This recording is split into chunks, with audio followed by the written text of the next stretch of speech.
Well, folks, the good news keeps rolling in for the Trump economy, and numbers never lie. The economy, it's accelerating. Inflation, it's cooling. Unemployment, it's low. America finally throwing its weight around. Hello, I'm Jackie DeAngelis, and joining me, my co-hosts David Asman, Lydia Hu, Brian Brenberg, and with us for the entire hour, Michael Lee Strategy founder, Michael Lee himself. Welcome. Thank you. All right, while the data beats expectations, President Trump's tariff gamble is paying off in cold, hard cash. This year, the U.S. is going to take in probably a minimum of $300 billion of tariff income, which will bring, that's 1% in terms of the GDP. So I think we could substantially bring down our deficit to GDP.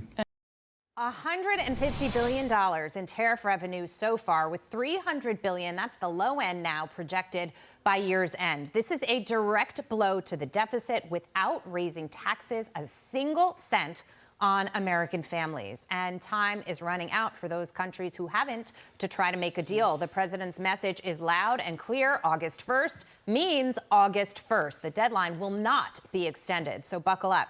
Meanwhile, the Federal Reserve is set to make a big decision on rate cuts in just under 2 hours. Edward Lawrence is live for us from the White House with the latest. Hi, Edward. Hey, Jackie, yeah, widely expected to be a pause here, but the Fed Reserve Chairman, he says he's concerned about the one-time price increase of tariffs, which potentially could lead to more inflation. Now, the White House economic advisors are saying, well, look, we're not seeing any inflation, and tariffs have been in place for at least 6 months without signs of that. So they say if you look at inflation down from January and the slowing housing market, there should be at least one rate cut, while market experts, though, look for signals from the Fed today. Listen to this. He's not going to cut now, but are we lining up for a rate cut in September? That's what everybody wants to know. And he probably won't cut today, and he'll probably get some mean tweets from Trump as we move along. So on True Social already, President Trump talking about the GDP estimate at 3% for the second quarter says, too late, must lower the rate, no inflation, let people buy and refinance their homes. But the Fed chairman will look at the GDP growth and see an economy moving along nicely. He will look at jobs report, beating expectations every month during the Trump administration, and low inflation as a basis for a pause. Each year at Jackson Hole, the Federal Reserve Chairman historically uses that speech to reset monetary policy. He could be setting up a reset for rate cuts this year. Now, in a statement from the White House press secretary, it says that the data is clear and there are no more excuses. Now is the time for too late Powell to cut the rates. Another rate pause would obviously not sit well with this president or the White House. Back to you.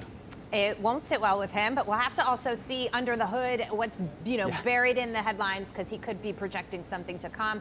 Edward Lawrence, thank you so much. Great to see you today. Thanks.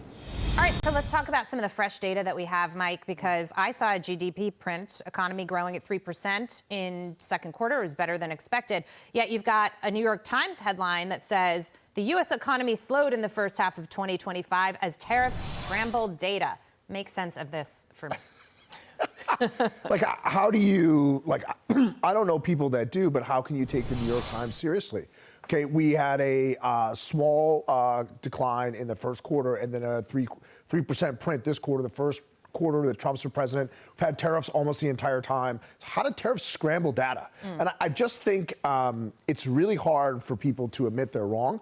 And when it comes to Trump, it's almost impossible for everybody, except for like Bill Maher, who basically was out the other day saying I was completely wrong about this. Right. Well, almost everybody was completely wrong about what these tariffs are going to do. This GDP report, and this is a good number, but it's in the past. I think the future's only going to get better. And like when you talk about what's gone underreported, in my opinion, is Lee Zeldin and the endangerment finding. The Obama administration ran a quick study and in 2009 awarded themselves the power to regulate greenhouse gases. Okay, now that that's going away, that can cost hundreds of billions of dollars a year out of the economy in environmental regulations. That's gone. Right. It's going to take some time for these things to kick in, as well as the other deregulation. But that's one of the largest deregulatory acts in the history of our country. In like all this foreign investment that we're going to see coming in, there's very little from data centers in this GDP report. You're going to start to see massive numbers in that. So the best days are way in front of us, not behind us. Yeah, remarkable when you think about it, what Lee Zeldin did at the EPA. Brian, one more, because I just can't help myself sometimes. Okay. This is Chuck Schumer on the GDP number. And while the Trump administration will try to wave rosy headlines about the Q2 number, today's GDP number is in fact a mirage because some ominous numbers lurk under the hood. Cue you. Well, you know, every morning I get up, and for my economic news, I want to see what Chuck Schumer said. Right. Because he's just a great guy in the economy. This is so funny. Chuck Schumer says it's a made-up number, okay? Number one, he can't defend that. He just says it's made up. Number two, this number presages what's coming in the second half of the year because now the U.S. economy is going to get the benefit of all of these full expensing of factories and capital equipment, right? So if you look at this GDP number, some people who are actually honest said, well, Matt, private investment kind of fell a little bit in this report. And it did a little bit. But the bill Chuck Schumer didn't vote for in the Senate, which gives businesses rocket fuel to invest, is going to reverse whatever little blip we saw in this Q2 report and is going to bury the projections that Chuck Schumer just made. Yeah. All the anti-growth people have revealed their cards, and they're holding a completely empty hand, and they can't stand the fact that Trump got 3% in the second quarter. And we're going to play these sound bites and hold their feet to the fire when we do see the growth materialize in a more meaningful way as you talk about these policies and they start kicking in. But Lydia, all eyes are on the Fed today. As Edward Lawrence points out, you know, Trump has said he wants a 300 basis point cut. I don't even think we're going to get a cut today. Having said that, he might not be happy about it, but maybe Powell will indicate that the tea leaves show us we'll get something in September. Yeah, and I was, you know, taking a look at some of the numbers and kind of backing up and thinking about some of the other numbers that we've gotten this week and I think this really is setting the stage for a rate cut, in my humble opinion. I mean, the slowing in spending, I think that's what Chuck Schumer was referring to, and that what you just mentioned, Brian. It was there. It wasn't dramatic, but I mean, if anything, that should give Jerome Powell some comfort that a rate cut would be he could make that rate cut because he doesn't have to worry about inflation if we have a slowdown in spending on both the retail front, but from individuals and also from the business front. The other thing, too, I was thinking about is jobs. The Fed is always so motivated about what is the state of the job market, right? Yeah. And we have seen just this week that the JOLTS report out yesterday showed that there's some weakness. We haven't gone off a cliff yet. The Trump administration has added jobs back, but job openings weakened, hiring slower than expected, and a small business survey from earlier this month showed that small businesses, one of their top concerns is labor. That's also in line with kind of a weakening labor market too. Not that it is weak, but if the Fed is really just kind of sticking by these mandates of price stability and maximum employment, it seems to me that that's really setting the stage for a rate cut in the Just really quick, future. It's super sad though that our Fed thinks they have to break the economy before they lower interest rates. True. That to me, that's the model that's broken with the Fed. And I agree with your analysis, but it's the wrong analysis. But if we're going to play by their rules from right now, I'm just saying that I think it gives them very little room to get away from a rate cut in the near future. David, can you put it all in context, all of this that we're talking about, the Fed, the growth, but also the tariff revenue, the policies that the president has implemented, the big, beautiful bill, the tax cuts for Americans, it's all working. He's not tired of winning. The people who voted for him are not tired of winning, and it continues to happen every day. Well, you know who's losing all the time are the experts. The experts suggested the estimate was 2.4% growth. By the way, hat tip to the folks at First Trust, economist Brian Westbury, who we know, and Robert Stein, his deputy. They got it exactly right. They came out yesterday saying it would be 3% because they do exactly what Brian just did. They focus on the supply side. They focus on the fact that incentives matter. And the incentives that we have seen over the past 6 months to the private sector in the United States of America have been phenomenal. We haven't seen incentives on deregulations, on tax cuts. As these trade deals begin to roll in, the disincentives on the tariffs are taken up by new trade deals, which is giving even more revenue. All of those incentives have led to a growth that went right over the head of these classical economists, 95% of whom are in the Federal Reserve right now. That has to be swept out of there because they keep getting it wrong. If the Fed keeps getting it wrong, what they do is affect rates that are going to affect your lives when you try to buy a house, your lives when you try to buy a car, your lives if you're struggling to get a loan from the bank to start a business, to fulfill the American dream.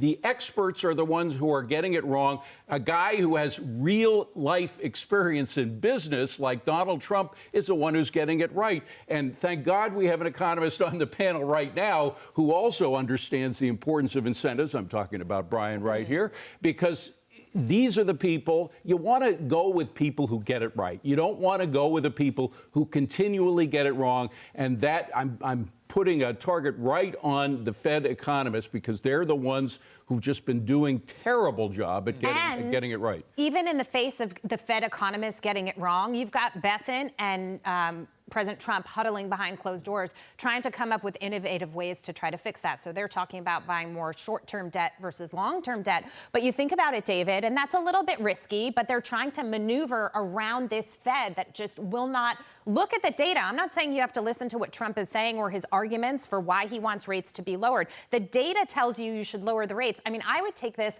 as an American citizen, as a voter, as like a personal affront. It's an assault on Americans. The Fed is, so the neutral rate right now would be somewhere between 2 and 2.5%. That would mean where short-term interest rates are equal to the rate of inflation. And so if you look at where we're trending the last few months, we're right around that 2% number. And if Jerome Powell was out there at 2.75 and saying, hey, I'm going to be just a little bit restrictive because I'm nervous about the inflation spike we just had, then you could say, well, hey, these are wonky policy arguments. It's his job. You've got to defer to him because he's in charge. But we're not. They're off by 200 basis points. This is the most restrictive the Fed has been in this entire inflation cycle is right now. And why? Why? What is the difference between now and the rest of the cycle? Well, Donald Trump is president, right? You can cut 75 basis points to try to help Kamala get elected. All right, when inflation was almost a full percentage point higher, but now you are extremely restrictive, and you look at the housing problems, right? Well, so first of all, credit card debt is astronomical in this country. Auto loans are very, very high. All these things are linked to short-term interest rates, and so if the Fed was at 2.5 or 2 3/4 right now, the builders who are developing homes, they're not getting a 30-year fix, which is based on a 10-year Treasury. A lot of that is based on 60-day SOFR, 90-day SOFR, 180-day SOFR, short-term rates that are very closely aligned to the Fed funds rate. So if you take 200 basis points off that cost, you're going to see a lot more supply, and a lot of these problems start solving themselves, plus carrying the debt. Okay, that your credit card rates, a lot of that is also linked to short-term interest rates. So the debt costs that Americans are feeling on an everyday basis is directly impacted by the political ambitions of the leftists sitting at the Federal Reserve. Yeah. All right.